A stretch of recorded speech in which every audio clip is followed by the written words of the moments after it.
रांची के पतरातू के पास हादसे में 5 लोगों की जान चली गई है और अभी तक की जो लेटेस्ट अपडेट है उसके मुताबिक 4 शवों को बरामद कर लिया गया है, लेकिन एक शव अब भी मिसिंग है। लिहाजा एनडीआरएफ की टीम लगातार उस पर काम कर रही है। ये तस्वीर जो हम दिखा पा रहे हैं आपको, हमारे कैमरा पर्सन संजय आपको दिखाएंगे।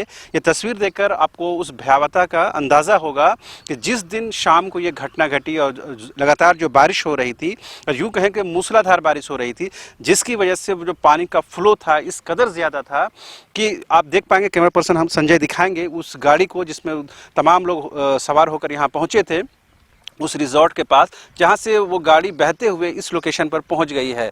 गाड़ी के परखच्चे उड़ गए हैं। और आपको एक चीज़ ज़रूर हम दिखाना चाहेंगे, मेरे बाएं की तरफ आप दिखाएंगे मेरे कैमरा पर्सन संजय, वो तस्वीर देखिए, सामने में आपको एक पुल नज़र आ रही होगी जहाँ पर एनडीआरएफ की टीम भी है और बाकी जो स्थानीय लोग हैं, जो जनप्रतिनिधि हैं, वो यहाँ पर पहुँचे हुए हैं, तमाम चीज़ों का मुआयना कर रहे हैं।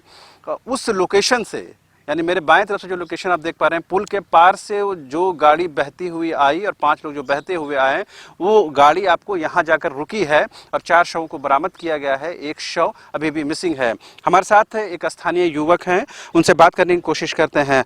आप जब कल शाम को ये जानकारी मिली, क्या जानकारी मिली थी और आप लोगों ने क्या देखा था? शुक्रवार शाम को हम लोग देखे थे, जब पुल में बाढ़ आ रहा था तो अचानक बाढ़ लम्बने के कारण ये सब बैठ के पार्टी वार्टी कर रहे थे। तो अचानक बाढ़ लम्हा तो गार्ड उठ देखे वहाँ का, बोले कि चिल्लाया, ये सब बचाने का तो कोई नहीं आया। अचानक बाढ़ लम गया तो ये सब लम गए नीचे। आप लोग इस गाड़ी तक कब पहुंचे? मतलब उसी दिन सेम डे पहुंचे या आज देख पा रहे हैं गाड़ी की हालत? कल देखे थे सुबह में, शाम में तो बहाया था, तो सुबह में देखे थे तो सब आए थे। और ये जो बताया जा रहा है कि उसमें एक जो शव है मिसिंग है, 4 लोगों को बरामद कर लिया है, तो आप लोग भी हेल्प किए थे, मदद किए थे? हाँ, ये गाड़ी में निकालने में पूरा हेल्प किए थे। इस गाड़ी चक्का खड़ा था तो उसको पलट के देखे थे तो आदमी उदमी नहीं था। ये तो हरिहरपुर गांव है ना, तो यहाँ पर क्या हर साल इसी तरह के बारिश के बाद पानी आती है? अचानक में आ गया है ये बाढ़। अचानक से? तो उन लोगों का अंदाजा नहीं लग पाया कि इस तरह का फ्लो का पानी? नहीं, वो सब पहले भी आया था 15 दिन पहले। अच्छा। पार्टी करने, तो उसका नौकरी कहीं लग गया था तो पार्टी करने आए थे। अच्छा। यहाँ एक तस्वीर दिखाना चाहेंगे, हमारे कैमरा पर्सन दिखाएंगे कि अभी भी यहाँ पर पानी किस कदर लगा हुआ है और हमारे घुटने तक ये पानी आ चुका है। ये आपको देखकर अंदाज़ा हो जाएगा कि किस तरह है। और हमारे बगल में मदन है, उसकी तस्वीर भी आपको दिखा दें कि किस तरह हम लोग यहाँ मुश्किलात का सामना करते हुए यहाँ पहुँचे हैं। और कमोबेश ये पहली टीम है जो मौके पर पहुँच कर ग्राउंड रिपोर्ट कर रही है। और कुछ रिश्तेदारों से भी बात हुई है मदन, उन लोगों ने जो जानकारी दी है उसके बारे में मदन भी आपको बताएंगे। बिल्कुल, देखिए, उनके परिजनों से हमने कोशिश की जानने की कि आखिर वो लोग यहाँ कैसे पहुँचे थे।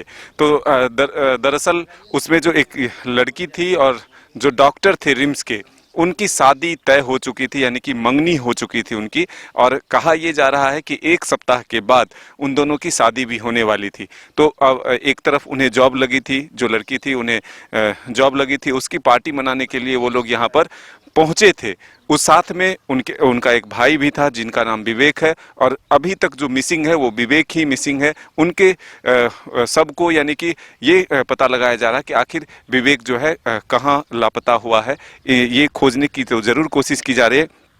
लेकिन आप देखिए तस्वीर कि पतरातू डैम से 1 किलोमीटर के पहले का ये तस्वीर है और पूरे इलाके में जो है पानी जमा हुआ है। और इसी नदी के प्रवाह से जो है, जो पानी की तेज धारा थी, उसी में ये कार बहता हुआ यहाँ तक पहुँचा है। लगभग 2 किलोमीटर जो है कार पानी में बहते हुए यहाँ पर पहुँचा। उस कार की तस्वीर को देखकर आप समझ सकते हैं कि कितनी तेज धारा होगी कि कार जो है चिपटकर एक माचिस के डब्बा की तरह बन चुका है।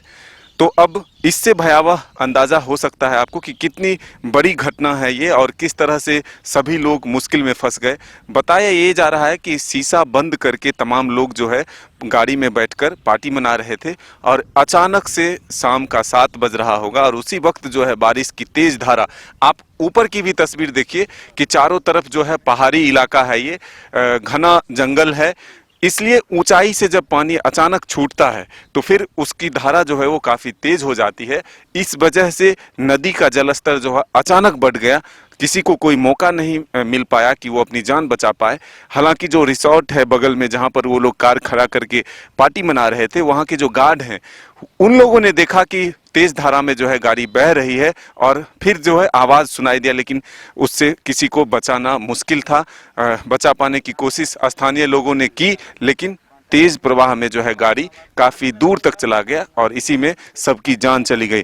तो शहनवाज हमारे जो सहयोगी हैं वो और जानकारी आपको देंगे कि आखिर हम लोगों को भी यहाँ तक पहुँचने में कितनी कठिनाइयों का सामना करना पड़ा। बिल्कुल, जैसा मदन ने बताया, और यहाँ तक पहुँचने में आपको बताएं कि हम लोगों के भी सांस फूल रहे थे।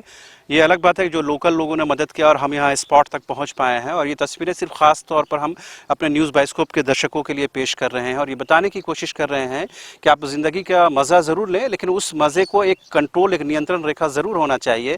और जब रिजॉर्ट के सामने ही जब जो लोग पार्टी कर रहे थे, और उन लोगों स्थानीय लोगों ने ये बताया भी था कि इतने नज़दीक में आप लोग इस तरह से नहीं करें, और उन लोगों को बताया, लोगों ने ये भी है कि पहले भी वो लोग आ चुके हैं यहाँ पर और उनको जानकारी थी कि यहाँ पर इस तरह पानी आता है, लेकिन इस भयावहता के साथ और इस अचानक से इस फ्लो पानी आएगा, इसकी जानकारी नहीं थी। बहरहाल एनडीआरएफ की टीम जो है वो लगातार काम कर रही है और उम्मीद की जानी चाहिए कि जो 5वां मिसिंग बॉडी है वो भी मिल जाएगा। लेकिन जो परिजनों से बात हुई है उनकी बुरी हालत है और रो रो कर उनका परेशान हालत है, और लोग कह रहे हैं कि अभी जो पूरी ज़िंदगी उनके सामने बची हुई थी तो किस तरह से ये हादसा पेश आ गया। लिहाजा स्थानीय लोग ये कह रहे हैं कि बहुत सारे लोग होते हैं जो सैर सपाटे के लिहाज से, पिकनिक मनाने के लिहाज से आते हैं, लेकिन उनको एक ज़रूर इस बात का ध्यान रखना चाहिए कि उनकी ज़िंदगी कीमती है, बेशकीमती है। लिहाजा वो ऐसा कोई कदम नहीं उठाएं जिससे इस तरह की ज़िंदगी बेमौका चली जाए। लिहाजा उम्मीद की जानी चाहिए कि हमारी रिपोर्ट देखने के बाद जो लोग भी इस क्षेत्र में आना चाहें वो आएँ, लेकिन ये बात ज़रूर देखें कि क्या कुछ खतरा वाला स्पॉट है, या यानी जो डेंजर स्पॉट है उससे दूर रहें। और रिजॉर्ट में आप ज़रूर पार्टी कर सकते हैं, खुशियां मना सकते हैं, लेकिन जो नदी हो या फिर इस तरह के जो डैम वगैरह है उससे थोड़ा बच के रहने की ज़रूरत है ताकि इस तरह के हादसे नहीं हो। उम्मीद की जानी चाहिए हमारी बातें तमाम दर्शकों तक पहुंचेंगी। फिलहाल मुझे और मेरे कैमरा पर्सन संजय के साथ मदन और मुझे और हमारे लोकल तमाम लोगों को दीजिए इजाज़त। नमस्कार।